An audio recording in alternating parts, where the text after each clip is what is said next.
vamos ser verdadeiros e vamos olhar para a realidade com mais lucidez. Na minha opinião, o problema vem de haver um governo minoritário. Portanto, o problema político vem das últimas eleições. Dois Dom Afonso Henriques, vem das últimas eleições, onde não há um mandato claro para o atual governo, com uma maioria para executar um programa. E vem também de um discurso político pré-eleitoral do Partido Socialista, onde se descreveu uma realidade que nada tinha a ver com aquilo que depois se veio a verificar nos meses seguintes.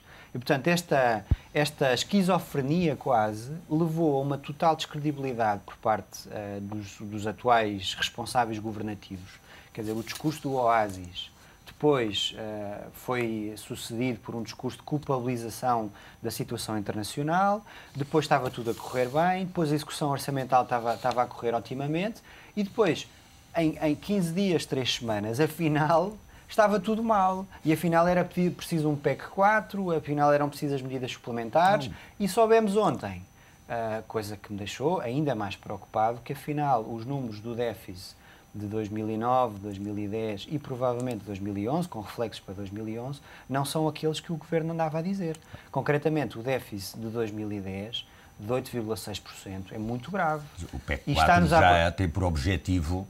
O Governo já sabia que os números de... Iam refletir os números do déficit de 2010. Tomás, e portanto, só para concluir... De modo que o PEC 4 é já para tapar o buraco financeiro do PEC. A crise política não vem do discurso do Presidente da República. Quanto muito isso é uma consequência... Não, a crise política, de uma situação a crise económica e financeira está instalada e já está instalada há muito tempo. Eu estou a dizer a crise política porque poderia ter-se prolongado alguma estabilidade política que pudesse...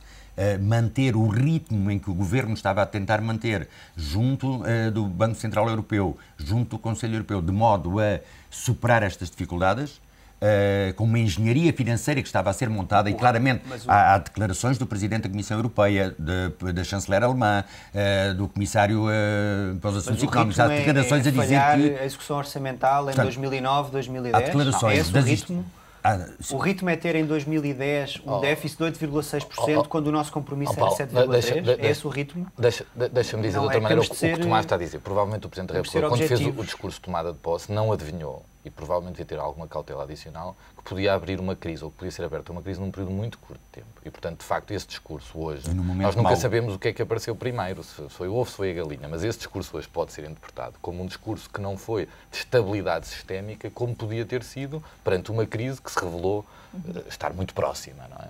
Isso eu estou de acordo. Agora, dito isto, resta saber qual é a função que o Presidente da República teve e poderá ter. Eu também estou de acordo que ele podia ter tido uma função diferente neste período. Mas acha que a magistratura ativa, prometida, acabou por amolecer durante estas semanas? Não, eu acho que os partidos, aí quer dizer, não é desculpabilizar o Presidente, é evidente que o Presidente pode sempre intervir e pode sempre intervir no momento em que entender. Os partidos precipitaram muito este processo. Muito, muito. E, portanto, os partidos saltaram. O Presidente da República disse uma coisa ontem no discurso que foi en passant, mas foi, todos os partidos políticos estiveram de acordo que a solução era a convocação de eleições. E, portanto, houve um consenso curioso, não é? Porque o dissenso é tão grande em tantas matérias, mas houve um consenso curioso de todos os partidos relativamente à ida para eleições. E, mas portanto, a verdade é que partimos para eleições, e isto também é importante, sem pré-acordos, sem pré-exigências, sem se saber nada. Não devia o Presidente da República ter sido mais claro, ter dito, por exemplo, não vou empossar de forma nenhuma um governo minoritário? Parte-se para estas eleições quase com o sentimento de que são umas quaisquer.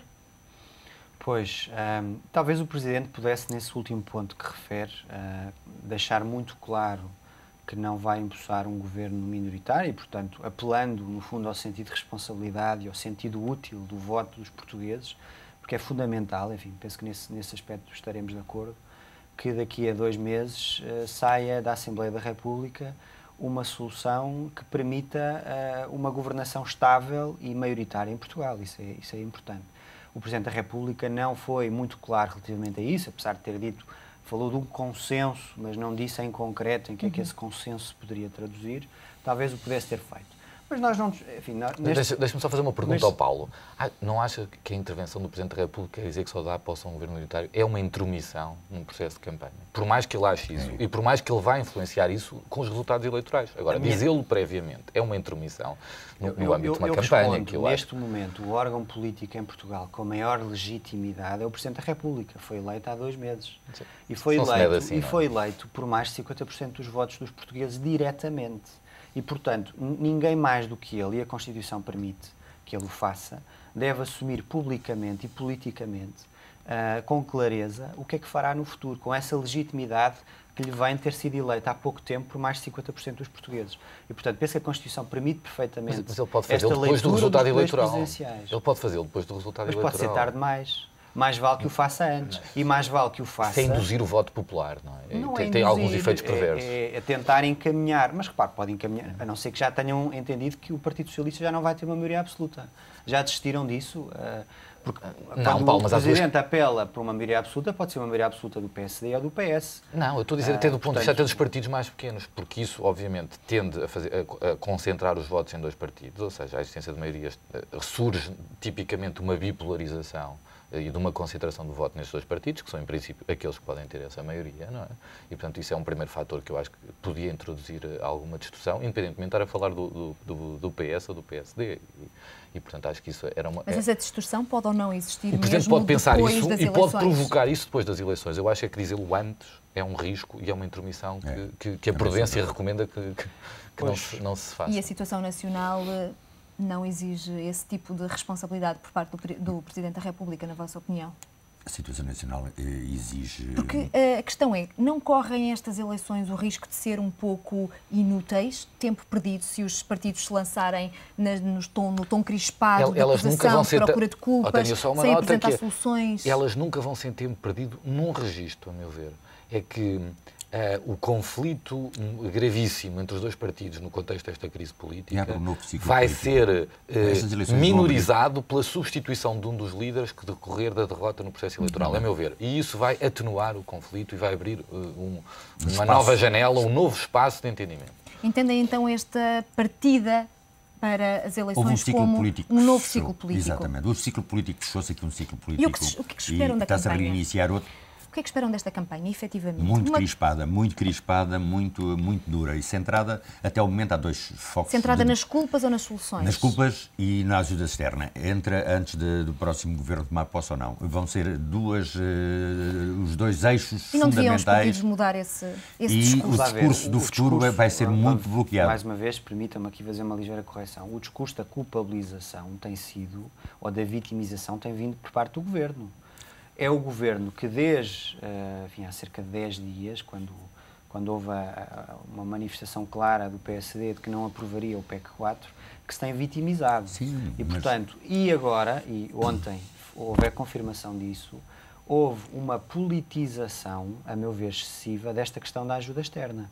Quando temos um Ministro das Finanças que diz que não se sente com poderes para pedir a ajuda externa, eu acho que isto é uma politização excessiva daquilo que deveria ser a postura responsável e séria do Ministro das Finanças. Então, se não houver dinheiro para pagar salários, se estivermos numa situação de pré-bancarrota, não é isso suficiente nos âmbitos dos poderes de gestão corrente de um governo missionário para que o Ministro das Finanças e o Primeiro-Ministro peçam ajuda externa mas o Ministro da Presidência explicou isso. Vamos lá ver uma coisa.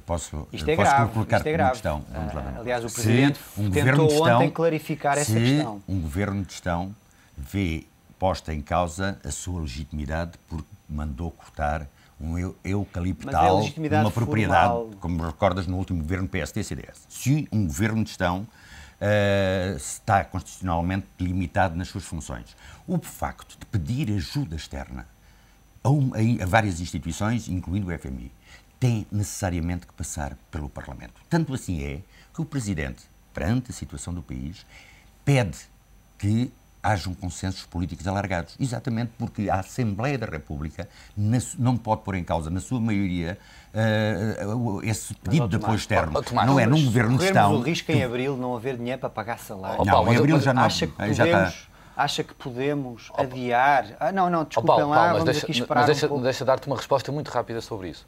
O pedido de ajuda externa é um contrato, é um acordo. Uma coisa é o pedido, e uma coisa que eu estou de acordo não? é, provavelmente este governo pode ter dado constitucional e estar dentro da sua esfera de competências de gestão, dada a emergência da situação, esse pedido.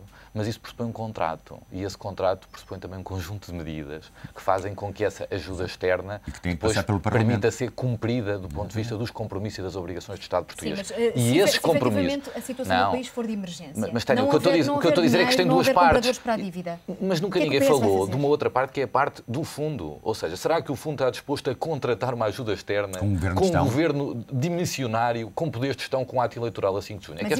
Mas essa é outra questão. Essa é a questão da resposta.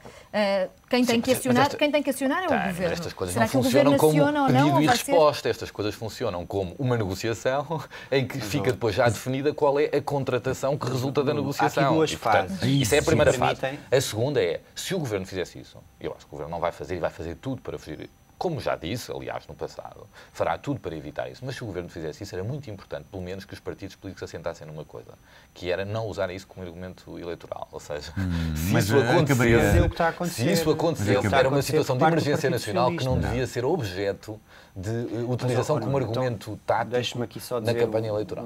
Ia ser utilizado. Segundo as figuras que se armavam em lebres. Aconteceu na Irlanda e aconteceu na Grécia. Há duas fases. Há uma primeira fase em que o país reconhece e pede formalmente ajuda, e depois há uma fase mais complexa, que envolve negociação, que o Nuno Gaioso Ribeiro estava a falar, que é negociar as medidas concretas ou as contrapartidas. Isso ao pedido formal de apoio. É o pedido formal. E essa negociação tem de ser feita, obviamente, depois já com uma Assembleia da República, com o Governo em funções. Então isso não resolve nada o pedido. Mas o pedido formal que pode ajudar a resolver um problema... se isto for para a bancarrota, precisamos de dinheiro para pagar salários. Mas o pedido formal não resolve nada. Sabe o que está a acontecer? É que o Governo, nos últimos meses, baseou o seu discurso político num género orgulhosamente sós, versão 2011, que é nós não precisamos de ajuda externa.